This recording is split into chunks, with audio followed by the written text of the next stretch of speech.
Décidément, on prend un grand bol d'air dans ce journal puisque nous allons maintenant au Mondial du vent, une compétition qui rassemble les meilleurs champions de kitesurf et de windsurf du monde. Ils s'affrontent à coups de figures spectaculaires devant un public souvent bluffé par leur virtuosité. Reportage à Leucate, Léo Lamberton, Françoise Mazou. Attends, dès que ça te tire, tu te laisses tomber en avant. C'est devenu le sport à la mode sur les plages françaises. Le kitesurf, mélange de surf et de cerf-volant, attire de plus en plus d'adeptes. Ici à Leucate, dans l'Aude, depuis 10 ans, une nouvelle école se crée chaque année. C'est super agréable, c'est vraiment ludique comme sport, très facile d'accès. Voilà. Là, c'est encore la basse saison, donc ça va, c'est calme. Mais après, pendant la haute saison, là, on est quasiment complet. Ouais.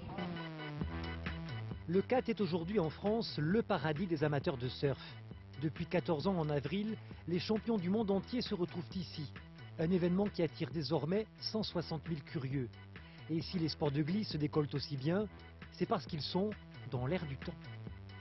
Les sports de glisse ne sont pas polluants, donc c'est vraiment le rêve, ça ne fonctionne qu'avec le vent.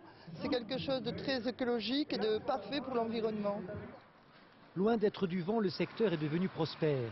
À Leucate, cela représente 150 emplois et pas moins de 8 boutiques qui, de la planche à voile au surf, déclinent toute la gamme des sports de glisse. Aujourd'hui, on fait deux fois et demi plus que ce qu'on faisait il y a 15 ans, mais c'est réparti aussi sur le kitesurf. Depuis 4 ans, le stand-up paddle. Donc aujourd'hui, on a des univers qui sont beaucoup plus étendus et c'est aussi pour ça que les magasins augmentent. Dernier né de la famille, venu tout droit de Polynésie, le stand-up paddle, du surf debout avec une pagaie. Car c'est aussi la raison du succès des sports de glisse. En se renouvelant en permanence, ils élargissent leur public et restent toujours dans le vent.